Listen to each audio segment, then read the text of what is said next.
Hello, and welcome to a new episode of Beauty History. I am your host, Allison Chase. Now, typically, Beauty History is where we take a deep dive into the life and legacy of a fashion or beauty icon. We have talked about Estee Lauder, Louis Vuitton, Andre Leon Talley, to name a few.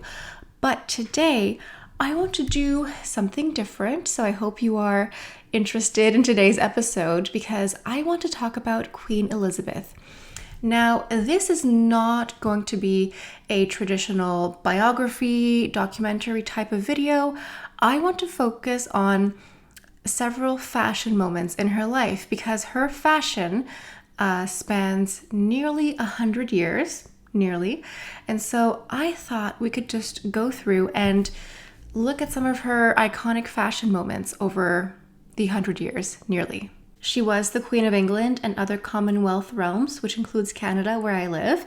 And because she was queen, she did not follow trends. She was the trend. So I think this could be interesting. But before we go any further, let's take a second to grab our iced coffee or a hot coffee. Let's take a sip and let's get started. Now, please make sure to join me the first Friday of every month for a new episode of Beauty History. If you like this format today, leave a comment. If you don't like it, also leave a comment. And a little bit of quick housekeeping. I want to give a special shout out and thank you to a few special members who used the thanks button last month. This includes Amanda H. Kaba, Elena Polshakov, Christine O'Connell, and Chiara Morinelli. We have some returning extra supporters, so thank you so much.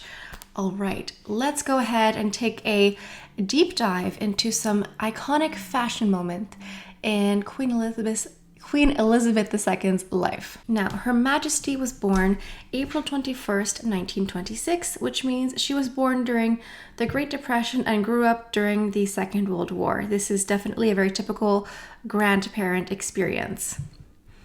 The Second World War, just like the first, greatly impacted millions of people in Europe and across the world. Really, it was a global catastrophe in many ways.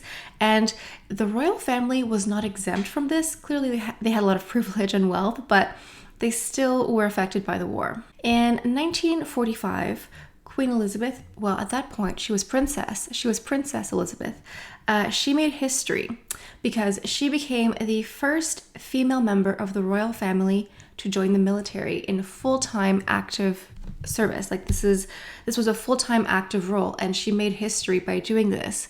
And we definitely saw a lot of women sort of flipping gender roles during the Second World War, going to work, going to take over traditional male roles because a lot of the men were off fighting at war, and so women had to go to factories and work because someone needed to work, and so Princess Elizabeth at this point was no exception. Now, what's interesting is that her father, King George V. Hello, it's Editing Alley. Unfortunately, I made a mistake. Queen Elizabeth's father was King George VI, not the 5th.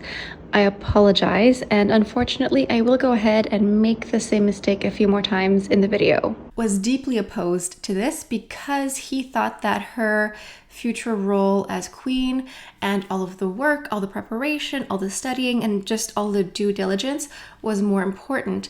But what's interesting is that Elizabeth's service and dedication to country and nation was really formed. I guess it was formed before she enlisted, but being an active member of the military was something that she would take with her when she eventually became queen.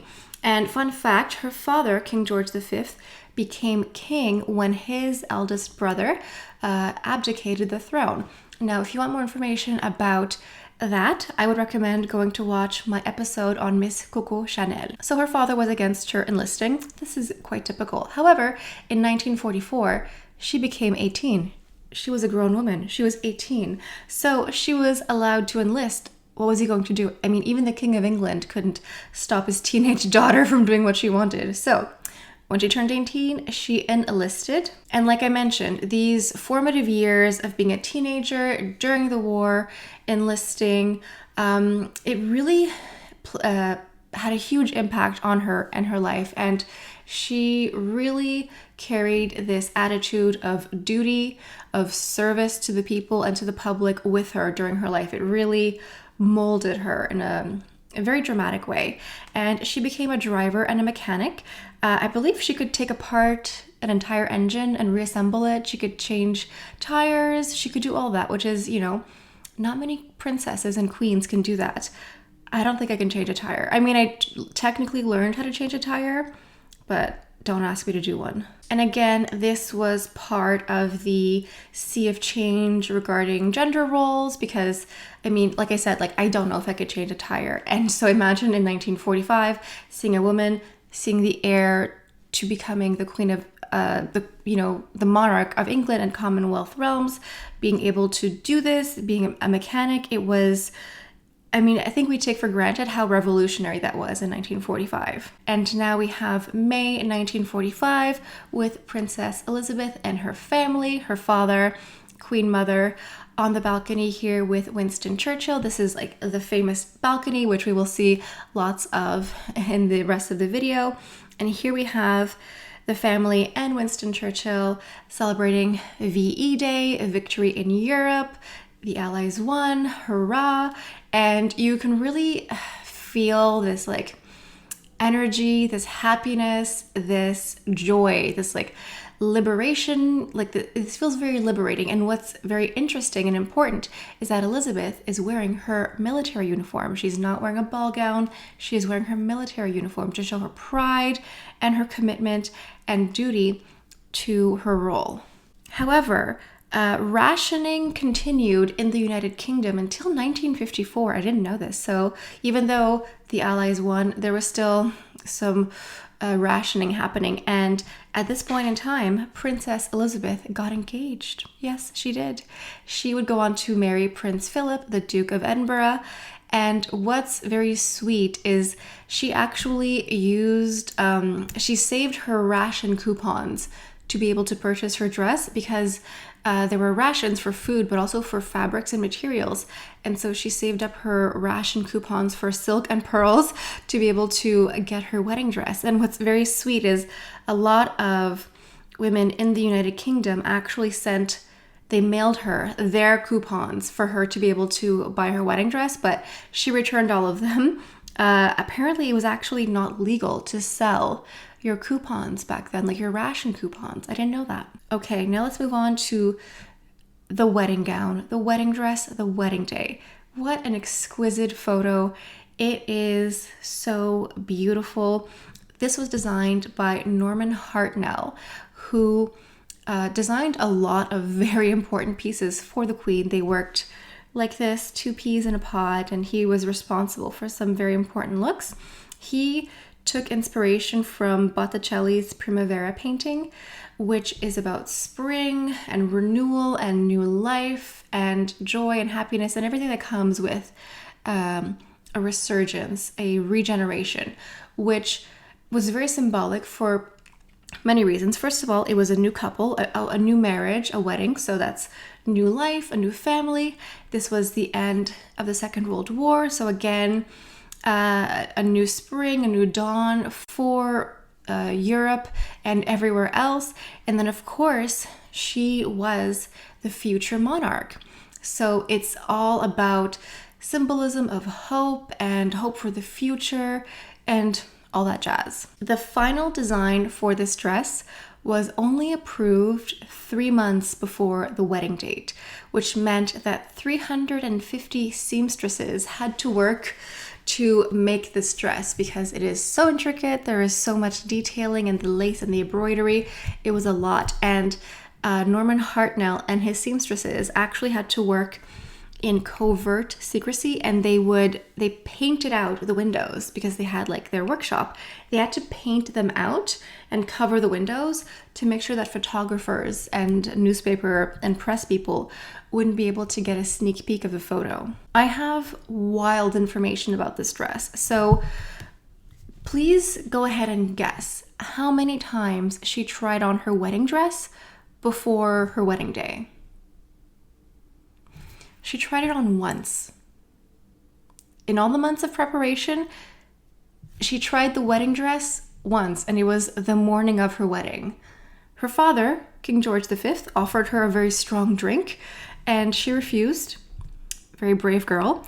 It fit. I suppose they would be able to do adjustments the day of, but yeah, that's a lot of hope. A lot of hope. In 1952, Princess Elizabeth became Queen Elizabeth when her father, King George V, passed away. And let's talk about the coronation and coronation look. So this was designed by Mr. Norman Hartnell again. He is regarded as having created some of the most important fashion looks of the 20th century, which makes sense. So this had the finest satin and embroidery, and what's interesting is the dress featured lots of floral emblems of the UK and Commonwealth nations as well. And the Queen herself requested that the different commonwealths be represented in her coronation gown as well. So we have the Canadian maple leaf, the Australian wattle, and New Zealand fern as well. So all nations from the UK and Commonwealth are represented in her coronation gown. What's interesting is that she re-wore this look 6 times. Yeah, I like that about her. Obviously, she was queen and had more wealth than everyone combined, but she wasn't too good to rewear even her coronation gown. So she rewore this at the opening of Parliament in New Zealand, Australia, and Sri Lanka, and she also wore this at the opening of the Canadian Parliament in 1957 as well. I did not know this, but apparently coronation ceremonies are actually quite lengthy. Hers was just under 3 hours. That's a long time. And it took place at Westminster Abbey, and it had about just over 8,000 guests in attendance. So let's go ahead and jump a little bit into the 1960s. I want to talk about a power couple here. So here we have Queen Elizabeth with her husband, Prince Philip, the Duke of Edinburgh, and we have the former president, John F. Kennedy, and his wife, Mrs. Jacqueline Bouvier Kennedy, Onassis later. And what I love about this is, in my mind's eye, when I think of the 1960s, I do think of the Kennedys, but I don't often think of the Queen and Prince Philip. But here we have a very iconic, very 1960s look here. And what's interesting about Mrs. Kennedy is she is wearing a dress by the house Chez Ninon. Now, Chez Ninon was an American brand that would make exact copies of French brands. So this dress here is an exact replica of Givenchy, who we've talked about, and you should go ahead and watch. So this, if you look at this, to me it looks like Audrey Hepburn, because Givenchy dressed a lot of Audrey Hepburn's iconic looks. And so this was a way for Mrs. Kennedy, because she was American and she was First Lady of the United States, when she would go somewhere, she wanted to wear American, but she also wanted to wear French. So she would wear Chez Ninon as a way to, get the best of both worlds. And I love the color. I love these shades. It's so 1960s, and both silhouettes, Queen Elizabeth's as well. It gives me a debutante. It's beautiful. It's elegant. It's puffy. I love the shade. It looks so elegant and very regal, and I would say almost timeless. I feel like both of these dresses could be worn today and just look very nice. And this was the first and only meeting between the Queen and former President JFK, because he was assassinated not that long after. Another look from the 1960s, this is 1962, and this is when she attended the premiere of the film Lawrence of Arabia at the Odeon Theater, and this is Norman Hartnell yet again. So I think this has to be one of my favorite looks ever from her. This, to me, it's just so pretty. I love her waist. It's so small. I love everything about this. I love the spaghetti straps. We rarely have seen her showing off her shoulders and her back, but the combination with the long gloves makes it elegant. It's not too much. It's not too sexy. I think the balance is just perfect. I love the beading. I love the poofy skirt. I love that it's silk with the beading on it. It's so beautiful. I would wear this in a heartbeat. I would wear this. Unfortunately for me, someone has already laid claim to this dress who has a much more legitimate claim than me. Princess Beatrice. So she married in summer of 2020, and she actually upcycled this exact dress. She wanted to wear one of her grandmother's gowns as a wedding dress. That's very cute, very sweet. And so she picked this one here. And so it looks a lot like the original, but there's a little bit of a sleeve added, and I think it still looks absolutely beautiful. Clearly, it's been well maintained. I think the bodice looks really nice, and all the beading and all the detail. It looks very pretty. And, it's almost like a time capsule of 2020 when everyone was like socially distancing and even having socially distant weddings. So I think it's beautiful, and I think it's a very beautiful modern take on this gown. Now we are moving into the 1970s, and this is mid 1970s. And personally, when I conjure an image of Queen Elizabeth, I picture her with a silk scarf, some sort of khaki jacket, and rubber boots somewhere in Scotland. And this here is her at Balmoral Castle, which was her home away from home, basically her summer home. Fancy. And this is where she loved to spend time. She was an avid outdoors woman. She loved being outdoors. She loved animals. She was a very well skilled equestrian rider. She loved dogs as well. She loved her corgis. We will see lots of photos of corgis very soon. And she was able to spend lots of time here with her family. Balmoral was a place where Prince Philip proposed to her. This is where they had their honeymoon. So it always had a very special place in her heart. And because she loved animals so much, this is where she could go and ride her horses all the time, where her corgis could run free and go around and sniff whatever they could find. And it was just a place that she really, really enjoyed spending. And this is where, we'll talk about this later, but this is where she would spend her last moments. I wonder if these corgis need a walker, like someone to walk them on their, daily walks.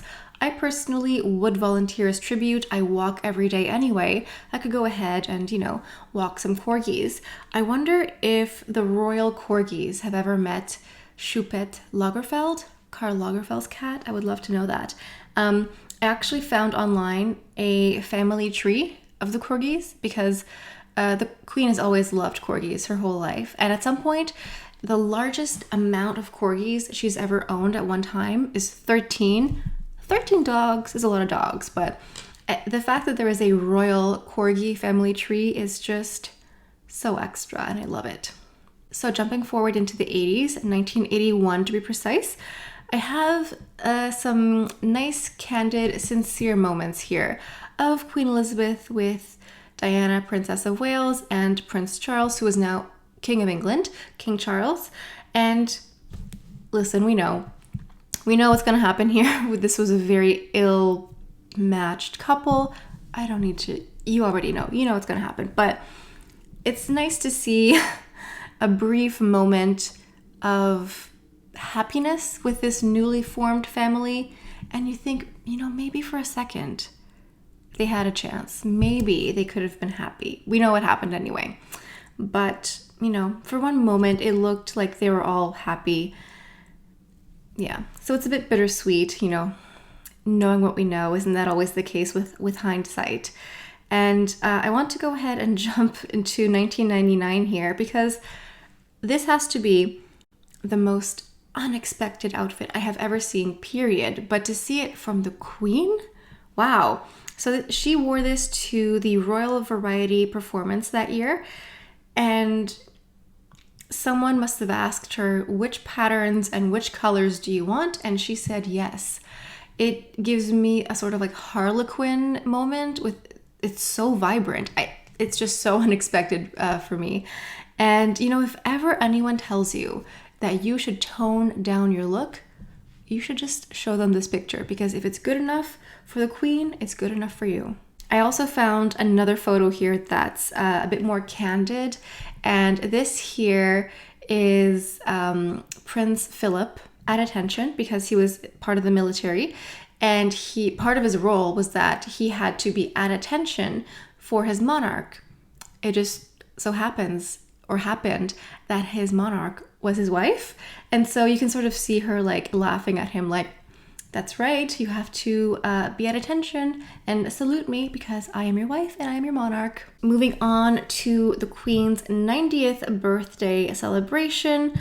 I just love this because, again, we have this like classic balcony tableau. I love the bright colors. The colors are beautiful. And what I learned is that apparently one of the reasons why she would wear a bold, solid color was a security measure, because obviously there are lots of crazy people out there who might attempt things.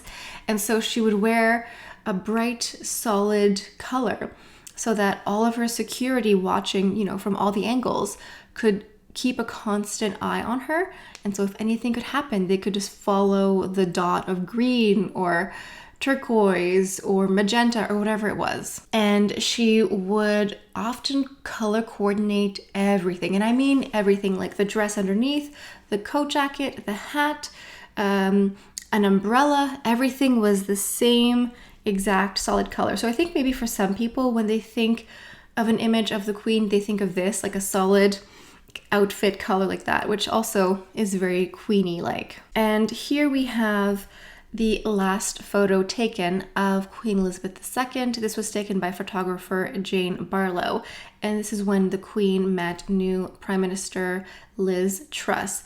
And this was taken at Balmoral Castle. This photo looks very cozy, looks very warm. We have the roaring fireplace in the background. Everything looks cozy and very comfortable. And not long after this photo was taken, Her Majesty passed away. She passed away on September 8th, 2022. She passed away at Balmoral Castle, where she was most comfortable. She passed away at the age of 96, and she was surrounded by her beloved corgis. I know that this may sound crazy and unbelievable, but part of me thought that she would outlive us all, because she has been a constant for so many of us, She's 96, or she was 96. That's practically 100. That's a long time to be relevant. That's a long time to be important. And I'm still in disbelief. I'm still in shock. And I think she was really beloved by many people worldwide. Obviously, some people have very different opinions about the monarchy and its place and its importance in the modern world. But I think that her funeral and her laying in state speaks a high volume. There were over 250,000 people who paid their respects to her when she was laying in state. That's a lot of people. People waited in line outside hours, I don't know, maybe days even, because the lineup just snaked for miles and miles and miles. And so I think a lot of people really loved her and really respected her, because I think her attitude towards monarchy and responsibility and duty was very present. Like, she didn't seem to be this like pretentious, flippant, entitled royal.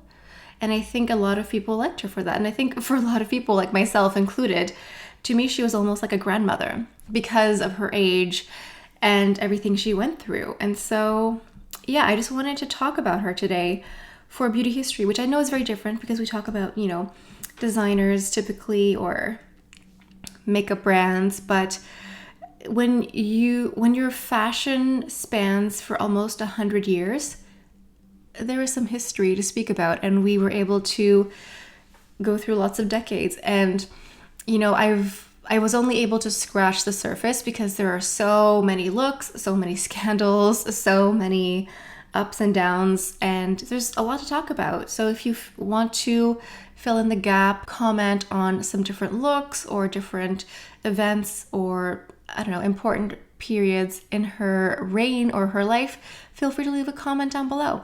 And I'm very curious if you enjoyed this format.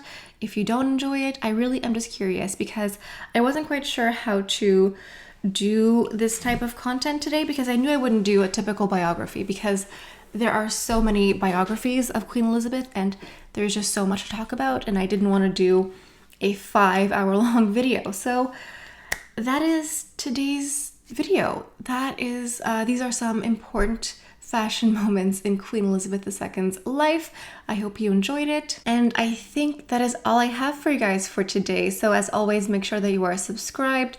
And like I said, I am here the first Friday of each month for a beauty history episode. Otherwise, I am here 3 to 4 times a week talking about luxury makeup reviews and tutorials. So on that note, that is all I have for you guys for today. Hope you have a beautiful day, and I'll see you next time. Bye.